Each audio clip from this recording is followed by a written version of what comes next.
સ્વામિનારાયણ સંપ્રદાયના પુસ્તકમાં ભગવાન પરશુરામને નીચા બતાવવા મામલે સુરેન્દ્રનગરમાં બ્રહ્મ સમાજે વિરોધ કર્યો। ભૂદેવોના આરાધ્ય દેવ ભગવાન પરશુરામને નીચા બતાવવામાં આવતા બ્રહ્મ સમાજમાં ભારે રોષ જોવા મળ્યો। સુરેન્દ્રનગર શહેરના બ્રહ્મ સમાજના સંગઠનોએ તેનો વિરોધ કર્યો। કલેક્ટર કચેરીમાં બ્રહ્મ સમાજના આગેવાનોએ આવેદનપત્ર પણ આપ્યું। સ્વામિનારાયણ પુસ્તકમાં લખેલા શબ્દોને કડક રીતે વખોડ્યા છે। સ્વામિનારાયણ સંપ્રદાયના સાધુઓના બેફામ વાણી વિલાસથી સમગ્ર સનાતનીઓમાં રોષ વ્યાપ્યો છે। આગામી સમયમાં કોઈ પણ વાણી વિલાસ કરવામાં આવશે તો તે ઉગ્ર આંદોલનની ચીમકી ઉચ્ચારવામાં આવી છે। બ્રહ્મ સમાજની સાથે સાથે સાધુ સમાજ દ્વારા પણ બ્રહ્મ સમાજને ટેકો આપવામાં આવ્યો છે। કુંડળધામ અને કારેલીબાગ વડોદરા દ્વારા પ્રકાશિત થતા લીલામૃત પુસ્તકની અંદર બ્રાહ્મણોના ઈષ્ટદેવ સનાતનીઓના છઠ્ઠા ભગવાન વિષ્ણુના અવતાર એવા પરશુરામ ભગવાન વિશે અપમાનજનક શબ્દો લખવામાં આવ્યા છે, જેનાથી સંપૂર્ણ સનાતન ધર્મની સાથે સાથે બ્રાહ્મણ સમાજ પણ ખૂબ આક્રોશિત છે। 250 વર્ષનો ઇતિહાસ જે સ્વામિનારાયણ સંપ્રદાયનો છે, જે 250 વર્ષના ઇતિહાસથી અલગ જઈને જે 5000 વર્ષના સનાતની ઇતિહાસને કે અનંત સનાતની ઇતિહાસને લાંછન લાગે એવા કૃત્યો અને એવા એમના શબ્દોમાં કાંઈક ને કાંઈક ઉલ્લેખ કરે છે। એમની કથાઓમાં એવી રીતે સનાતન ધર્મનું અપમાન થાય તેવું વારંવાર કરે છે। પણ સ્વામિનારાયણ સંપ્રદાયને અમે નમ્ર વિનંતી કરીએ છીએ કે એમના સાધુઓને છૂટો દોર છે જે એના ઉપર લગામ હાકે અને લગામ રાખી અને એમને મર્યાદા શીખવાડે કે સનાતન ધર્મનું અપમાન ન કરે। સોમનાથના ધારાસભ્ય વિમલ ચુડાસમા સામે એફઆઈઆર દાખલ થઈ છે। પ્રભાસ પાટણ પોલીસ સ્ટેશનમાં ધારાસભ્ય સામે એફઆઈઆર દાખલ થઈ છે। રાયોટિંગ, ફરજ રૂકાવટ અને પોલીસ પર હુમલાની ઘટનાને લઈને વેરાવળ મામલતદારે ફરિયાદ દાખલ કરાવી છે।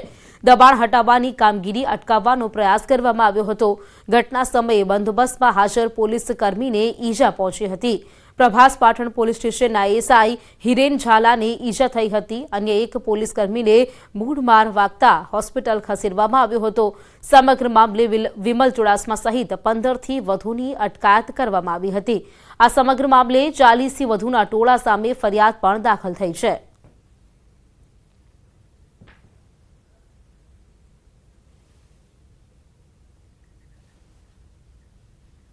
બોટાદ શહેરના ગઢડા રોડ પર 30 વર્ષીય યુવાનની હત્યા થઈ ગઈ। તીક્ષ્ણ હથિયાર વડે હુમલો કરવામાં આવ્યો। આ હુમલામાં 30 વર્ષીય કિશોર જતાપરાને ગંભીર ઈજાઓ પહોંચી હતી। ઈજાગ્રસ્ત હાલતમાં સારવાર માટે સરકારી હોસ્પિટલમાં ખસેડવામાં આવ્યો હતો। તબીબી સારવાર દરમિયાન તેનું મૃત્યુ નિપજ્યું છે। સસરાએ જમાઈની હત્યા કરી હોવાની પ્રાથમિક માહિતી મળી રહી છે। પત્ની રીસામણી હોય જેના કારણે ત્યાં જઈ બોલાચાલી બાદ હુમલો કરાયો હોવાની માહિતી મળી છે। મૃતક દારૂ, જુગાર સહિત મારામારીનો ગુનાહિત ઇતિહાસ ધરાવે છે। પોલીસ દ્વારા અલગ અલગ દિશામાં હત્યા કરનારની શોધખોળ શરૂ કરવામાં આવી છે।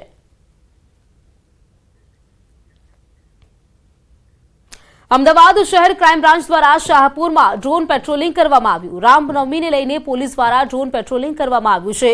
કોઈ બનાવ ન બને અને સુરક્ષાની દ્રષ્ટિએ આ પેટ્રોલિંગ કરવામાં આવી રહ્યું છે। તો આવતીકાલે રામનવમી છે તેને જોતા પોલીસ દ્વારા ડ્રોન પેટ્રોલિંગ કરવામાં આવી રહ્યું છે। સુરક્ષાની દ્રષ્ટિએ આ ડ્રોન પેટ્રોલિંગ કરવામાં આવી રહ્યું છે। અમદાવાદના શાહપુર વિસ્તારમાં પોલીસ દ્વારા પેટ્રોલિંગ કરવામાં આવ્યું છે, જેમાં ડ્રોન દ્વારા તમામ જગ્યાઓ છે, વિસ્તારો છે ત્યાં નજર રાખવામાં આવી રહી છે।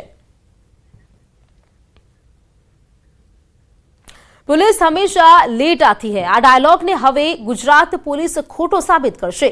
सामान्य रीते कोई घटना बने त्यारे पुलिस ने जाण कर्या बाद पीसीआर वाने पहोंचवामां समय लागतो होय छे, परंतु हवे आ समस्यानो उकेल गुजरात पुलिसे शोधी काढ्यो छे। रिस्पोन्स टाइम घटाडवा गुजरात पुलिस शुरू करवा जई रही छे प्रोजेक्ट जीपी दृष्टि। आ प्रोजेक्ट अंतर्गत ड्रोननो उपयोग करवामां आवशे। हवे 100 नंबर पर घटनानी जाण करता ज पीसीआर वान पहला ड्रोन पहोंची जशे। ड्रोन द्वारा मेळवेला फूटेज ड्रोन बेज स्टेशनना अधिकारीओने रियल टाइममां देखाशे, जेना आधारे घटनानी गंभीरता अने जरूरी पोलीस फोर्सनुं आयोजन तात्कालिक करी शकाशे। हाल प्रथम तबक्के अमदावादना 8 पोलीस स्टेशनमां प्रोजेक्ट शरू थशे।